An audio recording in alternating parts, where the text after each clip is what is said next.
कोणती भाषा बोलली जाते?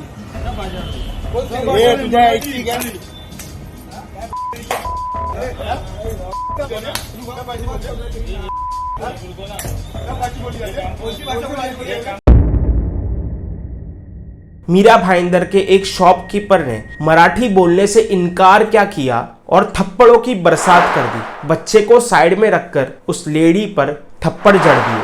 ये बात हम सब जानते हैं कि हिंदू और मुसलमान को लड़ाना काफी आसान है, लेकिन हिंदू हिंदू को लड़ाना ये काफी डिफिकल्ट चीज है। तो स्कूल के टीचर्स और प्रिंसिपल्स को जाकर भी मारना चाहिए। 750 से भी ज्यादा फार्मर्स सुसाइड कर चुके हैं। इंग्लिश को एक लिंक लैंग्वेज बनाओ जो कि दुनिया भर में प्रचलित है और हर किसी को आती है। और जब तक ये साफ नहीं होता तब तक हम मॉस्किटोज की तरह एक दूसरे का खून चूसते रहेंगे।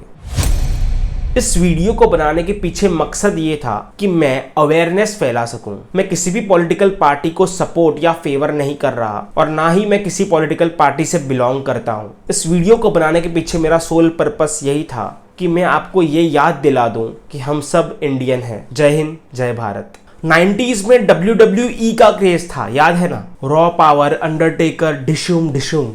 लेकिन अब लगता है कि लोगों को असली WWE का मजा रियल लाइफ में आ रहा है। महाराष्ट्र एडिशन में मीरा भाईंदर के एक शॉपकीपर ने मराठी बोलने से इनकार क्या किया। महाराष्ट्र नवनिर्माण सेना के हैवीवेट चैंपियंस आ गए और थप्पड़ों की बरसात कर दी।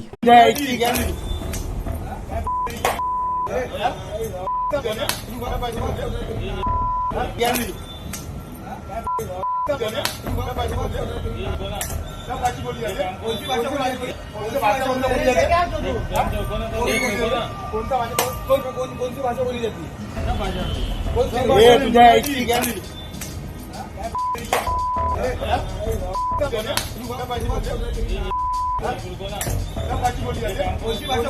जिसका वीडियो वायरल हुआ, पब्लिक शॉक हुई और मिनिस्टर योगेश कदम कहते हैं कि मैं कड़ी निंदा करता हूं, लेकिन फुटनोट में यह भी लिख दिया कि मराठी का अपमान बर्दाश्त नहीं किया जाएगा। और ये तो बस ट्रेलर था।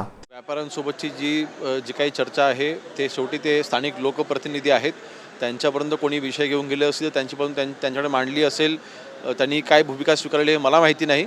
परंतु एक गोष्ट मात्र नक्की आहे की महाराष्ट्रामध्ये मराठीचा अपमान हा नक्कीच सहन होणार नाही। पुणे में किसी ने राज ठाकरे के अगेंस्ट कोई पोस्ट कर दिया तो महाराष्ट्र नवनिर्माण सेना के हैवीवेट्स चैंपियंस ने उसे भी ट्रैक कर दिया और घर जाकर उसे सबक सिखाया, साथ ही साथ उसे पुलिस के हवाले कर दिया। डोंबिवली की किसी हाईली एजुकेटेड वुमेन ने इंग्लिश में गलती से एक्सक्यूज मी बोल दिया, जिसके गोद में बच्चा भी था। महाराष्ट्र नवनिर्माण सेना के वॉरियर्स ने उस लेडी से मराठी में एक्सक्यूज मी बुलवाया, लेकिन महाराष्ट्र नवनिर्माण सेना के वॉरियर्स ने बच्चे को साइड में रखकर उस लेडी पर थप्पड़ जड़ दिए। महाराष्ट्र में अब तो रूल्स काफी सिंपल है। स्टोर में हो, मराठी नहीं आती, टाइट स्लैप। टैक्सी चला रहे हो, मराठी नहीं आती, टाइट स्लैप। बैंक में काम कर रहे हो, मराठी नहीं आती, टाइट स्लैप। बाकी सब छोड़कर सबसे पहले आपको मराठी सीखनी पड़ेगी। शिवसेना के उद्धव ठाकरे गट से उनके बेटे आदित्य ठाकरे का ये कहना है कि मराठी लैंग्वेज का अपमान बर्दाश्त नहीं किया जाएगा, क्योंकि भैया इलेक्शन आ रहे हैं and Marathi Asmita is a new pitch. इसमें बेचारी बीजेपी ये सोच रही है कि हम तो बीच में पिस गए। देखिए, ये बात मैं स्पष्ट रूप से कहता हूँ, महाराष्ट्र में मराठी के लिए आग्रह करना कोई गलत बात नहीं है।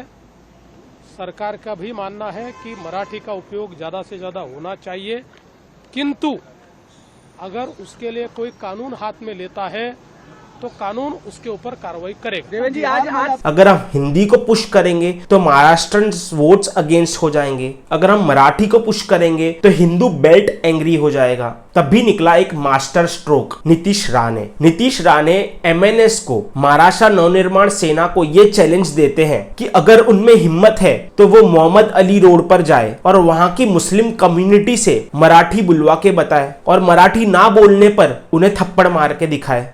मारा ही गया है ना, एक हिंदू को मारा गया है ना, एक हिंदू को मारा गया है। तो मुझे बोलना है कि इतनी हिम्मत जाके नल बाजार और मोहम्मद अली रोड में दिखाओ ना। वो जो दाढ़ी वाले और गोल टोपी वाले क्या मराठी में बात करते क्या? शुद्ध मराठी में बात करते हैं क्या? उधर जाने की, उनको कान के नीचे बजाने की हिम्मत नहीं है। जावेद अख्तर क्या मराठी में बात करता है क्या? आमिर खान क्या मराठी में गाता है क्या? उधर उसके मुंह से मराठी निकालने की हिम्मत नहीं है। ये गरीब हिंदू को क्यों मारने की हिम्मत कर रहे हो? ये सरकार हिंदू ने बिठाई है, हिंदुत्व विचार की सरकार है। इसलिए इस तरह की कोई भी अगर कोई हिम्मत करेगा तो हमारी सरकार भी तीसरी आंख खोलेगी, इतना मैं कहना चाहता हूँ। हिंदू राष्ट्रामध्ये हिंदूंना फूट पडण्यासारखी आहे। आमच्या देशाला इस्लाम राष्ट्र बनवण्याचे हे षडयंत्र आहेत। अहो, आमच्या हिंदूंची जनसंख्या मुंबईमध्ये कमी करण्याचे प्रयत्न होत आहेत। लव्ह जिहाद, लँड जिहाद आणि ह्या सगळे नाटकं करून हिंदूंचं पलायन कसं होईल, हे सगळे प्रयत्न, त्याच्यामध्ये हिंदूंनाच मारण्याचे कार्यक्रम होत आहेत। मालवणीमध्ये जावा ना, ते काय सगळे एकदम शुद्ध मराठी बोलतात की काय? तिथे का नाही जाऊन मारत एक पण? हे जो कोण छाती ताणून बोलतायत ते, इस तरीके कोई दादागिरी हिंदू के ऊपर कोई करेगा तो हमारी सरकार कार्रवाई। मतलब इस लैंग्वेज वॉर को एक कम्युनल रिमिक्स दे दिया। ये बात हम सब जानते हैं कि हिंदू और मुसलमान को लड़ाना काफी आसान है, लेकिन हिंदू हिंदू को लड़ाना ये काफी डिफिकल्ट चीज है। अब अफसोस की बात यह है कि पॉलिटिकल पार्टीज को हिंदूज वोट बांटने पड़ रहे हैं on the basis of language. देखिए, जब भी कोई इंसान हमारी लैंग्वेज बोलता है तो हमें अपना फील करवाता है। हमें फील होता है कि ये पर्सन हमारा अपना है क्योंकि ये हमारी लैंग्वेज बोल रहा है। और जब कोई इंसान चाहता है कि वो सामने वाले को अपना फील करवाए तो वो उस लैंग्वेज में बात करता है जो उस पर्सन की मदर टंग है या वो पर्सन जो लैंग्वेज यूज़ करता है। अब आप किसी पर जोर जबरदस्ती करके किसी को ऐसा तो नहीं बोल सकते ना कि आप ये लैंग्वेज बोलिए, क्योंकि अगर आप ये लैंग्वेज बोलोगे तो आप हमें अपने लगोगे, और अगर आपको यहाँ पर रहना है तो आपको हमारी लैंग्वेज बोलनी पड़ेगी। ये आप किसी के ऊपर थोप नहीं सकते। जितने भी नेता होंगे उनके बच्चे इंग्लिश मीडियम स्कूल में पढ़ रहे होंगे। अब अगर इतना ही मराठी से प्रेम है उन्हें तो वो अपने बच्चों को इंग्लिश मीडियम स्कूल में क्यों पढ़ा रहे हैं? वो अपने बच्चों को मराठी मीडियम स्कूल में पढ़ाए ना। हम महाराष्ट्र में रह रहे हैं, अगर हम कहते हैं कि हर किसी को मराठी आनी चाहिए तो सब कॉन्वेंट स्कूल्स पर हमें ताला लगा देना चाहिए। और जो स्कूल में बच्चों को बोला जाता है कि इंग्लिश में बात करो तो स्कूल के टीचर्स और प्रिंसिपल्स को जाकर भी मारना चाहिए। अगर हर किसी को महाराष्ट्र में मराठी का यूज़ करना चाहिए, मराठी बोलनी चाहिए, तो आपको कड़े कायदे बनाने पड़ेंगे कि हर जगह पर मराठी यूज़ हो। इंग्लिश को हटा ही देना पड़ेगा कि मराठी बोलने पर आपका काम प्रायोरिटी पे लिया जाएगा और आपके काम को पहले किया जाएगा। कोई ऐसा भी कायदा नहीं है। तो ये मराठी बोलना और ना बोलना ये लोगों की चॉइस है, तो ये चीज़ों को ध्यान में रखना चाहिए। और इन सब पॉलिटिकल WWE के बीच में असली न्यूज क्या है पता है आपको? 2025 के पहले 3 महीनों में 750 से भी ज्यादा फार्मर्स सुसाइड कर चुके हैं। पर ना इस पर राज ठाकरे को गुस्सा आया, ना किसी को थप्पड़ मिला, और ना किसी पार्टी ने अपने मैनिफेस्टो में इस इशू को उठाया। क्यों? क्योंकि लैंग्वेज पॉलिटिक्स में TRP ज्यादा है, वोट्स ज्यादा है। हिंदू इंपोजिशन का फॉर्मूला बीजेपी ने बनाया, पर इसका बैकफायर हो रहा है साउथ में भी और वेस्ट में भी। नॉर्थ इंडिया में लोगों को हिंदी से प्यार है, लेकिन साउथ इंडिया में लोग अपनी लैंग्वेज और कल्चर से जुनून वाला प्यार करते हैं। हिस्ट्री क्लास याद है आपको? 1967 में जब DMK ने एंटी हिंदू के दम पर पावर ली थी, तब भी ये बोला गया था कि हिंदुओं को खोना मत और तमिल आइडेंटिटी को इग्नोर मत करना।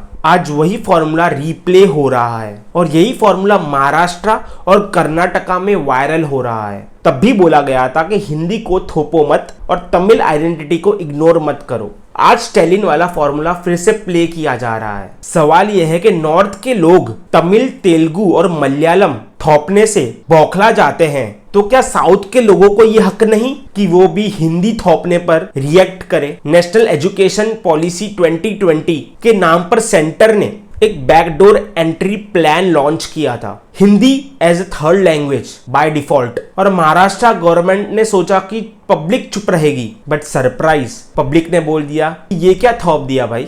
तो प्रॉब्लम क्या है? लास्ट 10 सालों में संस्कृत प्रमोशन पे 500 करोड़, तेलुगु, तमिल, कन्नड़ा, मलयालम, उड़ई, इन सब पर कंबाइंड 150 करोड़। तो जो सेकंड ग्रुप है उसने सोचा कि संस्कृत पे फुल पावर फंडिंग और हमारे लैंग्वेजेस पर टोकन फंडिंग, चलो केस फाइल करो। और फिर जब डेटा उठाते हो तब ये दिखता है कि हिंदू बेल्ट के 90% लोग सिर्फ एक ही लैंग्वेज जानते हैं। फैक्ट की बात तो यह है कि अगर थर्ड लैंग्वेज रखनी है तो एआई रखो, कोडिंग रखो, आर्ट्स रखो, लेकिन लैंग्वेज पे झगड़ना बंद करो। इंग्लिश को एक लिंक लैंग्वेज बनाओ जो कि दुनिया भर में प्रचलित है और हर किसी को आती है। अगर आप मेरी बात मानो तो जनाब, ये लैंग्वेज पॉलिसी लिंक लैंग्वेज बनाने के लिए नहीं, वोट बैंक और आइडेंटिटी का पॉलिटिक्स चलाने के लिए है। और जब तक ये साफ नहीं होता तब तक हम मॉस्किटोज की तरह एक दूसरे का खून चूसते रहेंगे और दुनिया मॉस्किटो सीज रोबोट्स बनाकर फ्यूचर में एंटर कर जाएगी। वर्डिक्ट ये है कि language pride is good, language imposition is disaster. Focus education पर रखो और पॉलिटिक्स को क्लासरूम के बाहर रखो। आई होप आपको ये वीडियो काफ़ी अच्छा लगा होगा, और अगर आपके कोई ओपिनियंस हो तो आप कमेंट बॉक्स में लिख सकते हैं और मैं ट्राई करूंगा कि मैं उसके जवाब दे पाऊँ।